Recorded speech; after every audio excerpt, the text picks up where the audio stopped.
कभी कभी कुछ रास्ते सिर्फ मंजिल तक नहीं ले जाते, बल्कि अतीत की उन गलियों में भी पहुंचा देते हैं जहां से लौटना मुमकिन नहीं होता। ये कहानी है एक ऐसी ही बरसात भरी रात की, जब एक लड़की अपने घर तो पहुंची, लेकिन उसके साथ जो हुआ वो आज तक एक रहस्य है। शहर की भागदौड़ से दूर एक लड़की पूजा गांव लौट रही थी। मौसम बिगड़ चुका था, लेकिन उसे अपने बीमार पिता के पास पहुंचना था, इसलिए वो बस स्टॉप पर बस का इंतजार कर रही थी।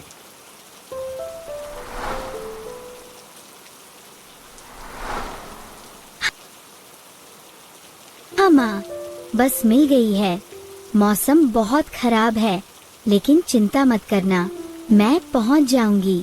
बहन जी, गांव की तरफ जाने वाली बस यही है, लेकिन रास्ता थोड़ा खराब है, सावधानी से बैठिए। पूजा को क्या पता था कि ये सफर सिर्फ उसके गांव का नहीं, बल्कि एक साय की ओर भी जा रहा है।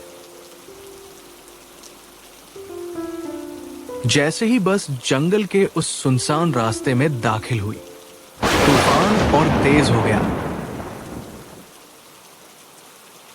सड़क कीचड़ में बदल चुकी थी और बस बमुश्किल चल पा रही थी। तभी अचानक बस एक झटके से रुक गई। ओ भैया, बस अब नहीं चल सकती, आगे रास्ता पूरी तरह कीचड़ में डूबा है। कंडक्टर पूजा की तरफ देखता है। बहन जी, आपके गांव का रास्ता बस आधा किलोमीटर ही है, लेकिन आपको पैदल जाना होगा, बस अब नहीं निकल सकती। इतनी रात और ये रास्ता, मैं अकेली कैसे जाऊं? पूजा के पास दो ही रास्ते थे, या तो वही बस में अजनबियों के बीच रात गुजारे, या तूफान के बीच खुद चलकर गांव पहुंचे। पूजा ने सांस भरी, मोबाइल की टॉर्च जलाई। पूजा ने बस से उतरकर चलना शुरू किया और चल पड़ी उस अंधेरे रास्ते पर। उसे क्या पता था, ये रास्ता सिर्फ गांव नहीं, किसी और की दुनिया तक जाता था। हर कदम भारी लग रहा था। मोबाइल की टॉर्च एक एक कदम आगे का रास्ता दिखा रही थी, लेकिन पेड़ों की परछाइयां उसे डरा रही थी।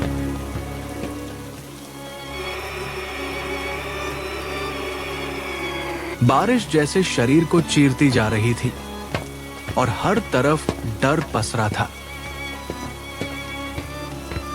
लेकिन पूजा को लगने लगा कि वो अकेली नहीं है।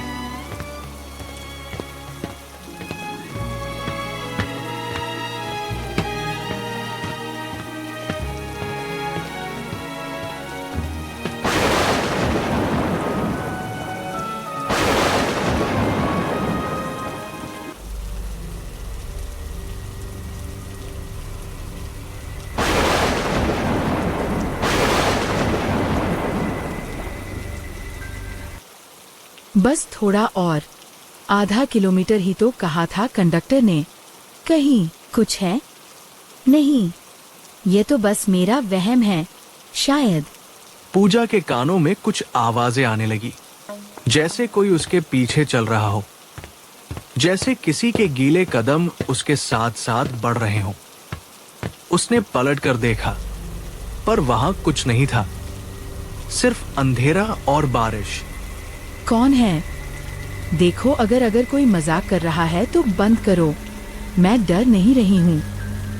तभी एक पेड़ की ओट से उसे कुछ हलचल सी महसूस हुई, मानो कोई साया बहुत पास आकर फिर गायब हो गया हो।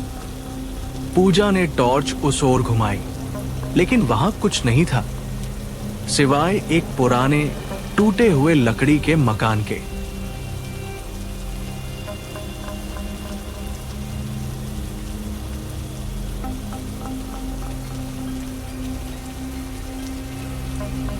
पूजा एक टूटी फूटी झोपड़ी जैसी पुरानी हवेली के सामने खड़ी है।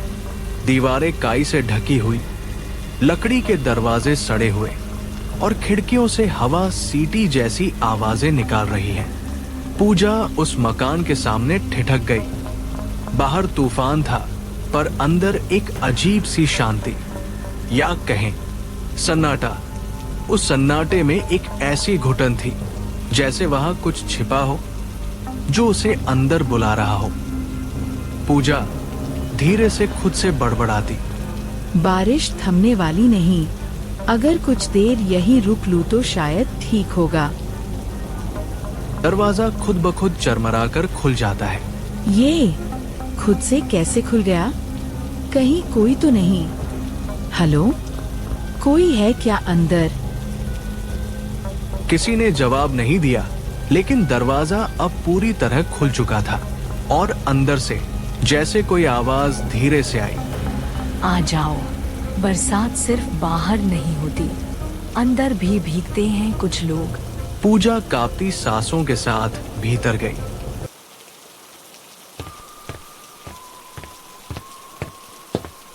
मकान के अंदर न दरवाजे थे न रोशनी, बस पुरानी सी दीवारें थी। धीरे धीरे डर बढ़ाते हुए तभी एक भारी कदमों की आवाज आई और पूजा के सामने एक बूढ़ी औरत प्रकट हुई। अधजला चेहरा, झुलसी हुई आंखें और चेहरे पर कोई भाव नहीं। तू फिर आ गई।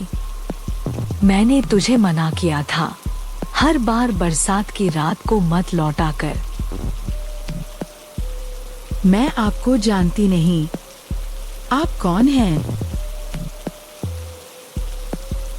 लेकिन उस औरत ने कोई जवाब नहीं दिया, बस मुस्कुराई और धीरे धीरे पीछे अंधेरे में समा गई, जैसे वो कभी थी ही नहीं।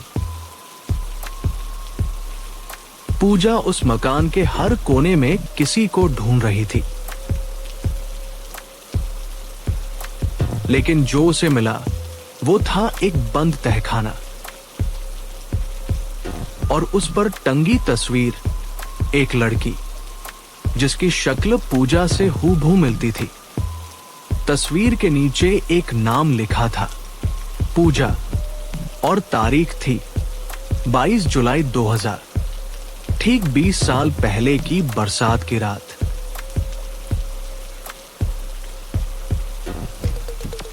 पूजा हैरानी और डर के साथ, ये क्या मजाक है? ये तो मेरी जैसी ही है, पर ये तारीख, ये कैसे हो सकता है? पूजा ने हिम्मत जुटाई और तहखाने में जाने लगी। हर कदम के साथ अंधेरा और गाढ़ा हो रहा था और तभी उसे एक कोने में कुछ पड़ा दिखा। पूजा की टॉर्च की रोशनी इधर उधर घूमती है। एक पुराना मटका, सड़ी हुई किताबें। फिर अचानक एक मानव कंकाल दिखता है, उसके कान में वही झुमके जो पूजा पहन रही है। ये झुमके, ये तो बिल्कुल मेरे जैसे हैं। और ये शरीर, ये मैं नहीं। पूजा की सांसें तेज हो गई। वो पीछे हटने लगी, लेकिन तभी पीछे एक फुसफुसाहट सुनाई दी। तू फिर लौट आई। पूजा ने पलटकर देखा, लेकिन वहां कोई नहीं था, सिर्फ सन्नाटा और एक घुलता हुआ डर। उसकी आंखों के सामने वही तस्वीरें घूमने लगी, वही मकान, वही बारिश, वही तारीख, जैसे ये सब पहले भी हो चुका है, बार बार। ये सब देखकर पूजा डर गई और वो जल्दी से वहां से बाहर निकल गई। तहखाने से भागने के बाद पूजा तेजी से उसी रास्ते पर दौड़ रही थी जहां से वो आई थी, लेकिन अब बारिश और तेज हो चुकी थी। रास्ता और भी धुंधला और पीछे से आती हल्की हल्की फुसफुसाहटें और परछाइयां उसे पीछा कर रही थी। पूजा भाग रही थी बिना पीछे देखे। उसकी टॉर्च अब बुझ चुकी थी और अब सिर्फ बिजली की रोशनी में रास्ता दिख रहा था। हर पेड़, हर झाड़ी उसे रोक रही थी। उसके कानों में सिर्फ एक ही आवाज गूंज रही थी, मुझे यहाँ से निकलना है। ये सब झूठ है, सपना है।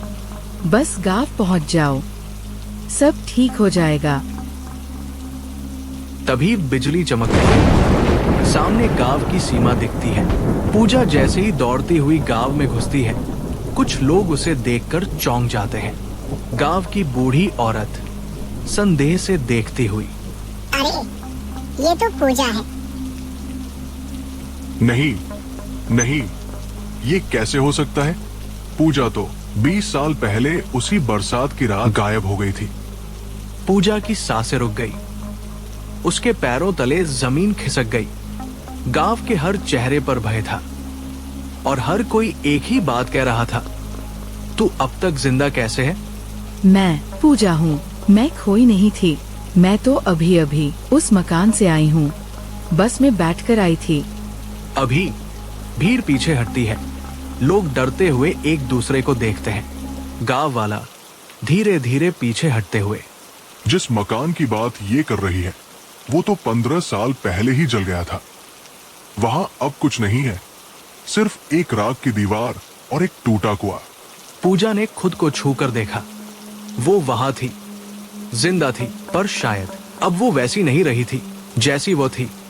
पूजा गांव लौट तो आई थी, पर गांव ने उसे स्वीकार नहीं किया। हर कोई उसकी ओर देखता, जैसे कोई साया हो, कोई भटका आत्मा। और फिर किसी ने कहा, जिस सवाल का जवाब चाहिए वो उस कुएं में है जहां तू 20 साल पहले खोई थी। पूजा धीरे धीरे जले हुए मकान के पास जाती है।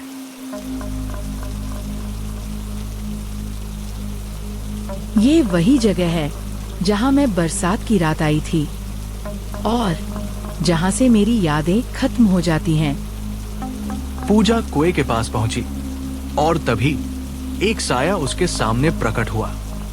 रहस्यमयी आत्मा, एक धुंधली काली आकृति, धीमे स्वर में, पूजा, तू इस दुनिया की नहीं रही। 20 साल पहले तू यहीं मरी थी, इसी कुएं में डूबकर, पर तेरी आत्मा को कभी शांति नहीं मिली। नहीं, मैं जिंदा हूँ। मैं बस से आई थी, मैंने सब देखा, सब महसूस किया।